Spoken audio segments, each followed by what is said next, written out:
जो कुछ प्रोग्राम्स हैं जो ज़ाहिर गरीबों के लिए हैं, निचले तबके के लिए हैं, मेरा घर, कामयाब पाकिस्तान, कामयाब जवान। शौकत तरीन साहब ने कहा है कि आपने ये प्रोग्राम्स जो हैं वर्चुअली बंद कर दिए हैं।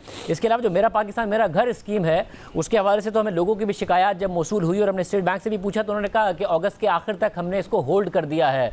मतलब ये तो बाकायदा तौर पर जो निचला तबका है उनको घर देने की स्कीम है, रोज़गार की स्कीम है, इसको क्यों आप बंद कर रहे हैं? इस पर IMF को क्या एतराज़ हो सकता है?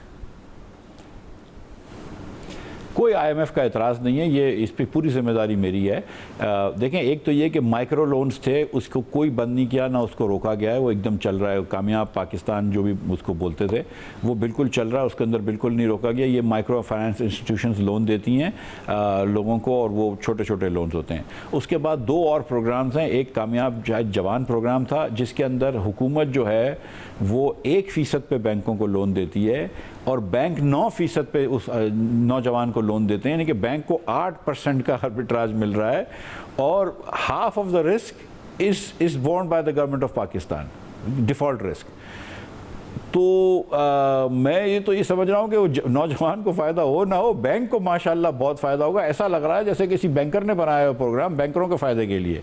तो मैंने इसको प्रोग्राम को डिसकंटिन्यू नहीं करूँगा, मैं इसको ज़रा सा फिर से सोचूंगा और स्टेट बैंक से ही मैंने गुजारिश करी कि 2 हफ्ते के अंदर अंदर मुझे रिपोर्ट दो, और इनफैक्ट वो दे चुके हैं कुछ उसकी रिपोर्ट कि जिसके अंदर हम कम अज़ कम ये जो बैंकों को 8% आर्बिट्राज मिल रहा है without taking all the risk, इसके बारे में थोड़ी बातचीत करें। इसी तरह जो हाउसिंग का प्रोग्राम था, और मैंने भी देखी हैं हमारे बहनों की और भाइयों की टेपें जिसके वीडियो मैसेजेस, और वो बात एकदम उनकी दुरुस्त है।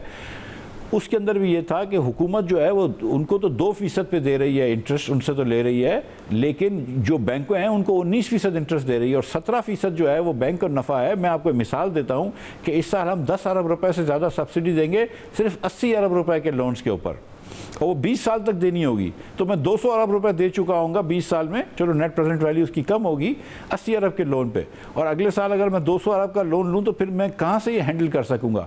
तो बहुत सारी ऐसी चीज़ें थीं जो खान साहब करके गए थे जिसके अंदर उन्होंने बिल्कुल प्लानिंग नहीं करी कि ये पैसे कहाँ से आएंगे, बस उन्होंने प्रोग्राम अनाउंस कर दिया।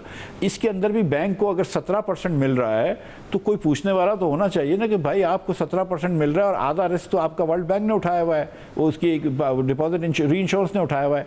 तो इसलिए हमने ये प्रोग्राम को होल्ड पे डाला है, ख़त्म नहीं किया।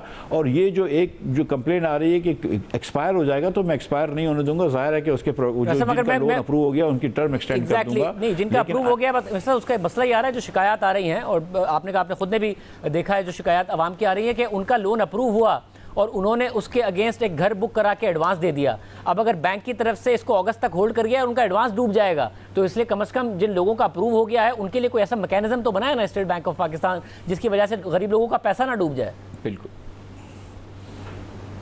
बिल्कुल आपकी बात दुरुस्त है, और ये 2 महीने जो है वो तो मैक्सिमम टाइम है। लाइक आई सेड कि जवान वाला प्रोग्राम था, उस पर सिर्फ 2 हफ्ते दिए हुए थे इन लोन्स का, और वो तो 2 हफ्ते के अंदर उससे पहले रीडिज़ाइन हो गया है। हमारी वज़ीर आज़म की माविन और वज़ीर है हमारी शज़ा ख्वाजा साहिबा, ये इसको देख रही हैं सारे यूथ प्रोग्राम्स को। ये इससे, और मैं आपको सच बता रहा हूँ कि ये प्राइम मिनिस्टर यूथ प्रोग्राम जो थे मियाँ नवाज शरीफ ने जो इंट्रोड्यूस किए थे, ये उसी की कड़ी है, and we are very happy. सबसे पहले ये यूथ प्रोग्राम हमने इंट्रोड्यूस किया था, तो हम इसको आगे लेके चलेंगे।